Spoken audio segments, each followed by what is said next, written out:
और वो जनरल वर्ग के यहाँ के लोगों को भड़काया कि बाप बड़े दंगा करते हैं, ये करते, खिरवाड़ा जला रहे थे, ये जला रहे थे।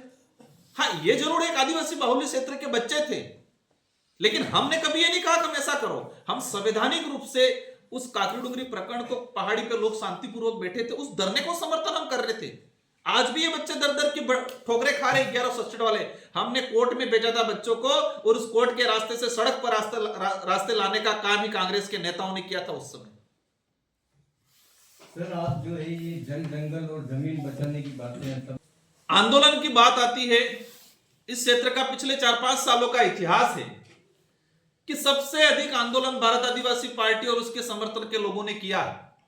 लेकिन यह भी सच्चाई है कि जो विरोधी लोग हैं, जो भूमाफिये हो, पॉलिटिकल लीडर हो, और इन पॉलिटिकल लीडर और भूमाफिया से जो अधिकारी जो मिले हुए हैं, वो इन आंदोलनों को क्या कहते हैं, ये तो नक्सलाइट है, ये तो उग्रवादी है, ये तो ऐसे करते हैं। उस आंदोलन की छवि बिगाड़ने का काम करते हैं ये लोग। आपने देखा होगा, पिछले 5 सालों का इतिहास उठा के देख लो, सबसे ज्यादा आंदोलन भारत आदिवासी पार्टी ने किया हो। अरावली का मामला हो, एट्रोसिटी का मामला हो, जल जंगल जमीन का मामला हो, रिजर्वेशन का मामला हो, छुआछूत का किसी भी प्रकार का मामला हो, उदयपुर के अंदर भी हुआ। आज जिस तरह से शहर के अंदर गंदी बड़ा हो रहा है, आज क्या स्थिति बन रही, गटर का पानी घरों में जा रहा है, इंदौर के अंदर लोग मरे गटर का पानी पी के। इन बातों को लेके भी हमने, भारत आदिवासी पार्टी ने लड़ाई लड़ी है और आगे भी लड़ते रहेंगे। मालवीय जी ने कहा है कि वागड़ क्षेत्र में बाप पार्टी के बढ़ते हुए प्रभाव को रोकने के लिए वो कांग्रेस में आ रहे हैं फिर से। बड़े लीडर थे, इनका हम सम्मान करते हैं। मैं भले उनके सामने चुनाव लड़ा हूं, हमारी विचारधारा अलग हो सकती है, इस क्षेत्र की छवि बनी थी, लेकिन मालवीय जी का जो स्टैंड रहा है, भाजपा में जाना, भाजपा में जाके फिर कांग्रेस में आना, जिस तरीके से उनके बयानबाजी हुए, आपने देखा होगा जब भाजपा में गए उनके बयान क्या थे कि मैं कांग्रेस में रह के विकास नहीं करा सकता हूं, इसलिए मैं भाजपा में जाके विकास कराऊंगा, आदिवासियों का भला करूंगा। आज वही जब कांग्रेस में आके कह रहे कि मैं भाजपा में रह के विकास नहीं करा सकता, मैं कांग्रेस में आके विकास कराऊंगा। मतलब वो 40 साल की पॉलिटिक्स की उनके जो बयान उस समय कहा था, धर्म के ये देखा है कि धर्म को बीच में लाए बिना उनका काम अधूरा नहीं रहता है। उस समय कहा कि मुझे राम मंदिर नहीं जाने दिया, इसलिए मैं भाजपा में चला गया। तो क्या आज कांग्रेस वापस राम मंदिर जाने के लिए कह रही है, या कांग्रेस कह रही है कि आओ विकास करते हैं मिलके? कांग्रेस के नेता अर्जुन जी बामणिया भी कह रहे थे कि उन्होंने यहां पर भ्रष्टाचार किया, 2,000 का भ्रष्टाचार किया। बामणिया जी को बयान आए थे, और मालवीय जी ने स्वयं ने कहा था कि अर्जुन बामणिया टीएडी मंत्री था तो बच्चों के नमक मिर्च खा गया, तो क्या आप दोनों मिलकर नमक मिर्च चाटेंगे क्या?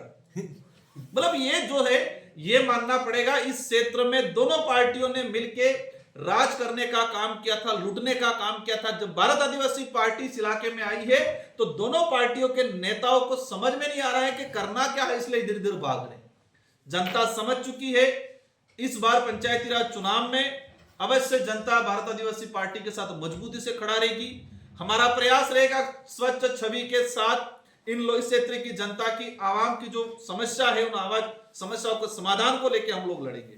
सर, एक उदयपुर के साथ उससे ज्यादा जनता बताएगी इस घटनाक्रम के बारे में। और जो आपने देखा होगा उदयपुर दिशा की बैठक, डूंगरपुर दिशा की बैठक, उस बैठक में मैं अध्यक्ष हूं, वो सह अध्यक्ष हैं।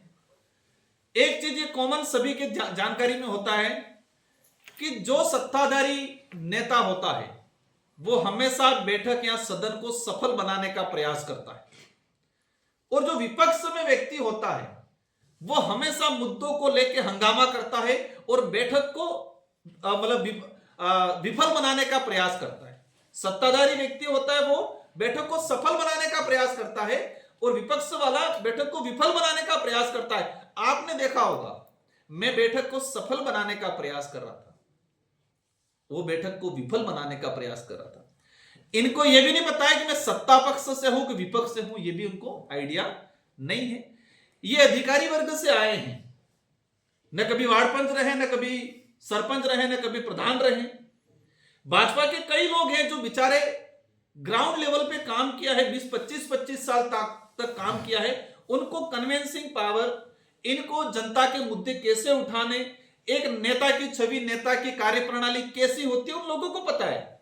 वो अधिकारी वे में काम करने का सोचते हैं, वो ठीक नहीं। उनको एक कंफ्यूज थे वो कि मैं सत्ता पक्ष हूं कि हम किसी मुद्दे को उठा रहे, वो कह रहे मोदी जी की आवाज है, हम कह रहे हैं कि हम संवैधानिक प्राप्त, वो कह रहे हैं कि आप अंबेडकर का विरोध करो। मतलब जो कोई सेंस ही नहीं है।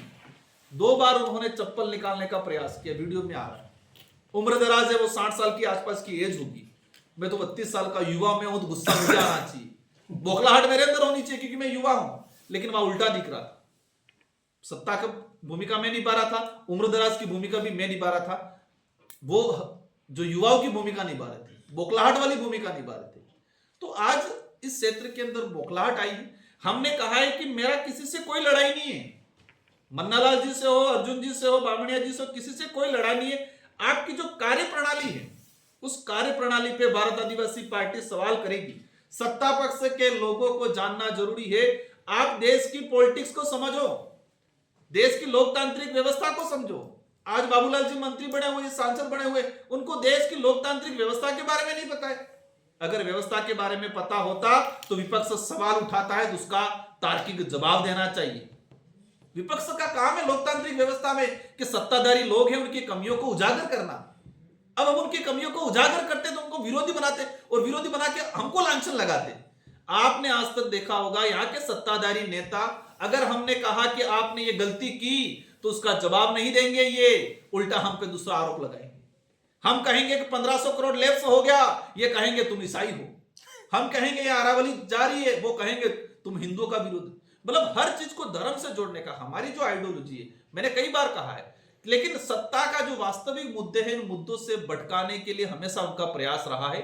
उनको देश की लोकतांत्रिक व्यवस्था को समझने की जरूरत है। सत्ताधारी लोगों को विपक्ष के द्वारा उठाए गए जो मुद्दे हैं, इन मुद्दों को तार्किक रूप से जवाब देना को समझने की आदत डालनी चाहिए। रावल जी ने कहा है कि आपने अशब्द भाषा का प्रयोग किया और आपके एक विधायक ने उनको बाहर निकलने की धमकी दी।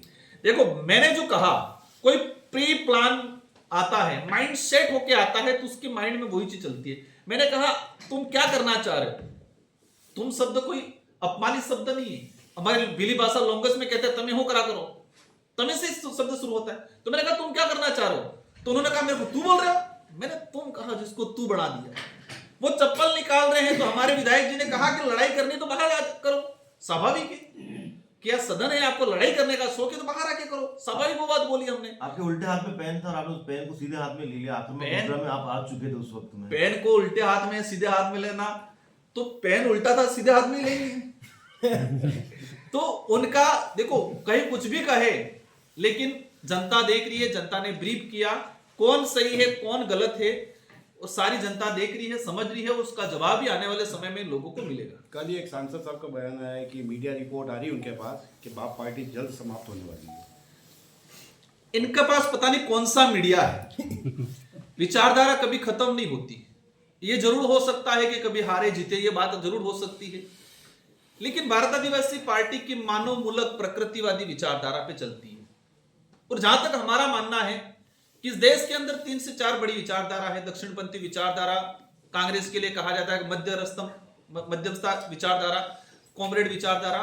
भारत आदिवासी पार्टी की मानव मूलक प्रकृतिवादी विचारधारा है, और हमारा जहां तक मानना है कि भविष्य में ही हम रहे या नहीं रहे, ये विचारधारा कभी खत्म नहीं होगी। ये लोग, मेरे सत्ताधारी लोगों से कहना है, हमारा ये आप दिमाग से निकाल लो, हम आपके दुश्मन हैं। हम आपके दुश्मन नहीं है, हम आपके शुभचिंतक हैं, क्योंकि आप जिस पद पे बैठे हो, उस पद पे रहते हुए आपसे जो गलतियां हो रही है, उन गलतियों का एहसास कराने का काम हम लोग कर रहे हैं। आपसे जो कमियां हो रही है, आपसे जो भ्रष्टाचार हो रहा है, आपके विभागों में गलत हो रहा है। टीएडी मंत्री जी बाबूलाल जी के, कमिश्नर के फर्जी साइन होकर, उनके फर्जी साइन होकर पैसा उठ गया, उस पर जांच नहीं हुई, उस पर मुकदमा दर्ज नहीं हुआ। मतलब क्या क्या हो रहा है। 1500 करोड़ रुपया लैप्स हो गया, मंत्री जी को पता ही नहीं चला। तो ऐसी चीजें हम जब बोलते हैं, तुमको लगता है हम विरोधी नहीं, हम शुभचिंतक है, इस क्षेत्र की जनता के शुभचिंतक है हम लोग। आने वाले समय में पंचायती राज चुनाव होने वाले हैं, नगर निगम उदयपुर में भी आपके कैंडिडेट उतारने का कोई हमारा प्रयास रहेगा। स्वच्छ छवि के कैंडिडेट हमारे पास आएंगे तो अवश्य इस क्षेत्र के अंदर भी हम उम्मीदवार उतारेंगे। ठीक है। ज्यादा तो नहीं हो गया समय।